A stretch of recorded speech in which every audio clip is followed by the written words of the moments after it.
like to believe you can paint. This is Necromolds.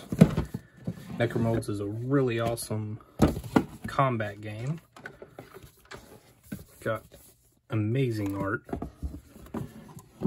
Really cool stuff. This is the battlefield that your units fight on. And this is all the goodies that you get. So, the cool thing about Necromolds, these are the books. And we have molds. This, instead of using points, like a lot of tabletop combat games or war games, this is your points. Each player gets a jar of Play-Doh. The Necromolds branded stuff is awesome. You can use any kind of modeling clay or play clay. Take this guy, put him in, and just like it's the 90s, boom, you have your unit. And however many you can make with your bucket of clay is how big your army is. And these guys are awesome. It's a really great game. It has points or a scaling system, so you can play it with little kids on up to advanced rules that are good for teenagers or advanced players. And then there's a full wargaming mode that you can play in. You can see your units have combat values, actions they can take. You roll these cool command dice and allocate those. When your unit's destroyed, you smash them. So I love this game. I backed it immediately when I saw it. And one of the things that is one of the side hobbies of it is molding these guys and making actual miniatures. And I've seen it done, but I haven't seen it done a lot. So I've already went through these to see what units I like. My favorite ones are things like the Grave Ghoul. I think he'd be really cool to model up and paint. This is another one of my favorite, Anchropora.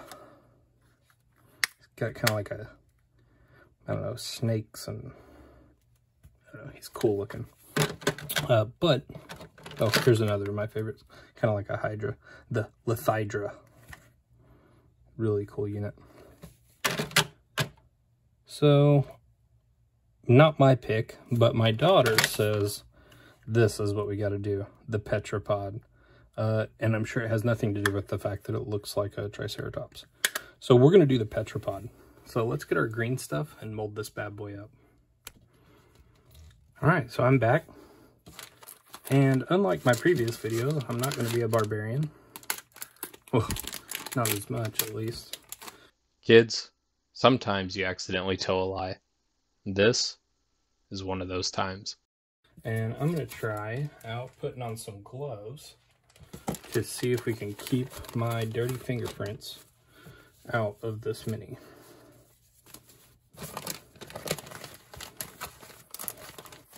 I want him to be as smooth as possible. The molds are awesome. They're perfect for what they are. To try to get as much of it as I can and to not blemish as much of it as I can, I'm gonna try to protect the finish. Okay. The next piece of the puzzle is some budget neatite. So I got this off of Amazon. It's green stuff, pretty much, but much cheaper. All right, I'm gonna make a mistake here, or prevent a mistake that I was about to make. Let's get some water on hand here. I'm trying to guess how much we need here. I think we need like a egg about that size. The reason I say that this is kind of the nonsensical way to do this is green stuff is not budget friendly. I mean, even this buying it in bulk, it was still 50 cents an inch or something like that. Maybe for your favorite D&D model it makes sense, but to just experiment with something like this, probably not. But hey, let's send it. I'm going to start about here. My completely scientific method of measurement. I'm already dreading mixing this up. As I've said before, I don't like doing this. I'm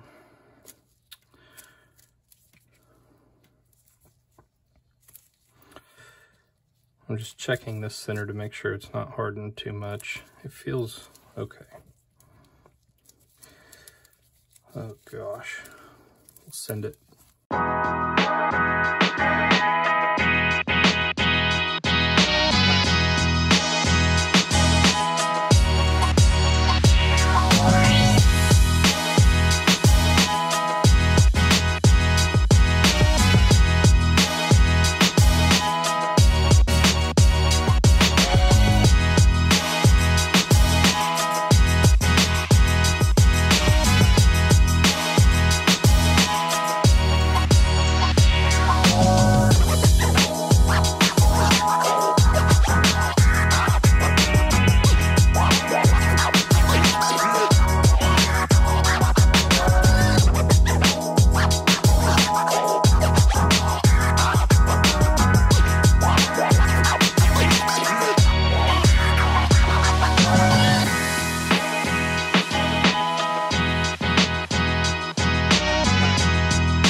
Alright, that looks pretty smooth. I'm just going to send it here. Let's see what happens.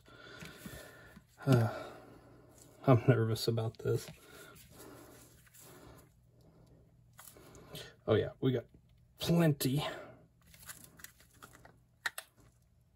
Kids, sometimes going with your gut feeling is the right thing to do. This isn't one of those times.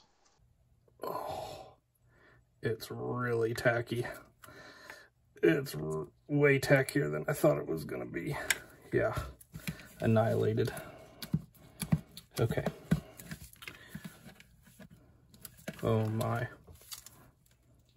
This might be what not to do, guys. This might be a what not to do video. I guess it's a good time to mention, I spoke to the guy that created the game, Clint. He's super nice, man. I mean, I don't know him personally, but everything I've experienced of him, he seems to just have wanted to do this and has a passion for it. And, you know, most guys with tabletop games are passionate for them, but I've just found him to appear to be a very genuine dude. So I spoke to him about this, and he suggested some Amazon clay. And I'll see if I can put that link in the description of the video. It's pretty cool that he said that was the stuff that he found worked the best. And he did not say to use green stuff. Maybe for good reason. All right, let's try this again. Man, it's so tacky and so firm. I just don't think this is gonna work. All right, I'm gonna try to pull a little softer. Yeah, it's not great, guys. It's not great. I'm hearing suction. Yeah, water did what I thought it was going to do. Well, I said I want to learn from failure. I knew that this was potentially going to be one. I've complained about the tackiness of green stuff before. I said that I don't think it's the best for this. For some reason, I decided to test that. And I think all I'm going to be left with is a mess to clean up. This is about the time that I'm really starting to get worried. Alright, we're back. I'm going for a Hail Mary.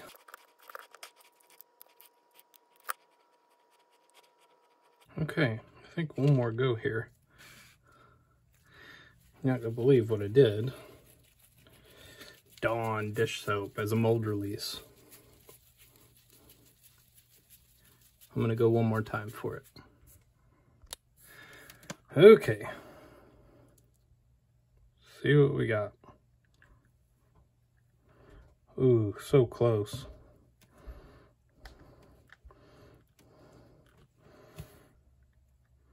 It's still tearing. Imagine this going on for quite some time. Alright, remember that part where I said I wasn't going to be a caveman? So, after 2 failed attempts to get this pressed in, I kind of freaked out. It was more than 2. And I didn't want to waste all of my needite that I had done up. And so I decided, hey, I need mold release. And so I ran through the house and I used some Dawn dish soap and made a huge mess. And then I decided, hey, maybe this dude here, the Petrapod that we're molding, maybe he's got too many details for this and it's not really a great mini to use. And so I tried to use Grave Ghoul and I made a mess out of him. And then at one point I'm running through the house, don't know what to do, have green stuff hardening in my hand, realize I probably should have put a little effort into researching on how to do this because I haven't looked at it in a long time and didn't remember basically anything. Or maybe I should have listened to some of the input I got and used something besides green stuff. Or my gut feeling. Went back and watched my show and remembered that I don't like green stuff. I didn't do any of that. Luckily, my wife and Google came to the rescue and she said, hey, the internet says use petroleum jelly. Well, I have petroleum jelly in my office to do something with. It was a craft thing. I don't remember what it was. I didn't do it. Kids, sometimes a craft thing isn't a craft thing, but this time it was. So now my Necromold stuff has petroleum jelly all over it. It's not pleasant. It has green stuff all over it. Also not pleasant. I'm pretty sure the stickers are going to come off because I Dawn dish soaped them. Not pleasant. Yeah, so let's learn from failure though, because we did get a mold. I don't expect it to be perfect or even nice maybe, but this show's about believing you can do it, not necessarily believing you can do it well. So let's see what we got. All right, so that side come out well. Looks like we've got a little bit of green stuff left behind, but not too bad.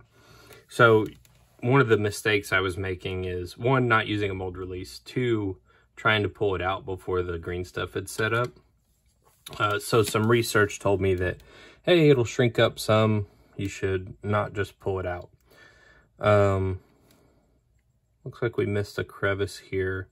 The green stuff didn't want to squish like I was hoping it would. I don't know if maybe because of the way these molds have, you know, cutters in them because they're, you know, really built for your play clay. I think that's a factor where they wouldn't have necessarily been molded like that, you know, in a proper like mold for a mini. Let's see if we can get this thing out of here without destroying it. It's a little bit stuck on this side, so I'm gonna just kind of see if I can apply some pressure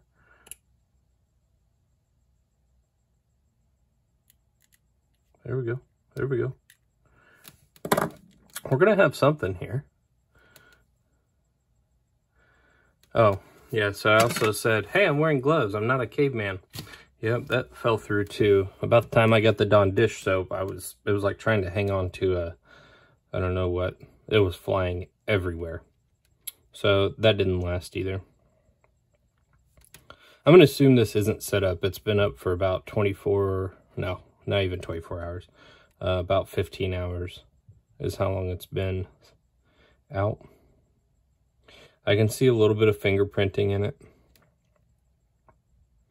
One of the issues that I had was splits showing up in the minis. So it would be where I folded the green stuff in on itself and then pushed it and kneaded it.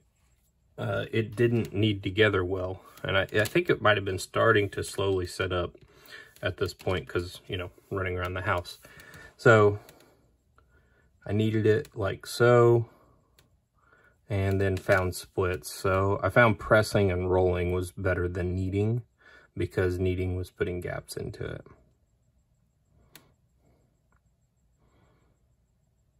I think I'm okay with this. I mean, we lost a ton of detail. There's supposed to be a spiral in this. He's supposed to have more parts on his face, more tentacles. I wouldn't say I'm happy with it, but for it not being my thing, and for the utter disaster that it devolved into, I'm going to say that I did okay.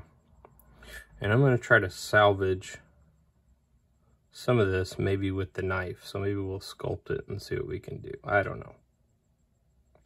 So anyway, green stuff, do your research. It's not something that you can just grab and go with. You need to do some research. Take the knowledge from others. Get out on the internet or books or whatever your resource is, and figure out how to do it. This is a tutorial on what not to do and what's not working. Maybe we'll come back and we'll try this with some other clays or other options and see what we can get. In the meantime, I'm going to clean my mess and my mini, and we're still going to paint it because that's what we do.